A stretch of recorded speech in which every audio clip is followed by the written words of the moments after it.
বাপ মারা যাওয়ার পরে বাপের কিনা যদি 1 কেজি লবণ নুন থাকে ঘরে, আল্লাহর কসম ভাই বোন সবার উপরে শরীয়ত সম্মতভাবে এই নুন বন্টন করে দেওয়া ফরজ।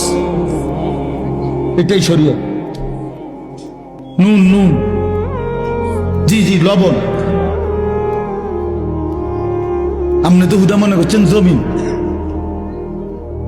বাড়ির ভিটা, এই যে বসত ভিটা যেটা, এটা 100 বোনের হক, ভাই বোন সবার হক।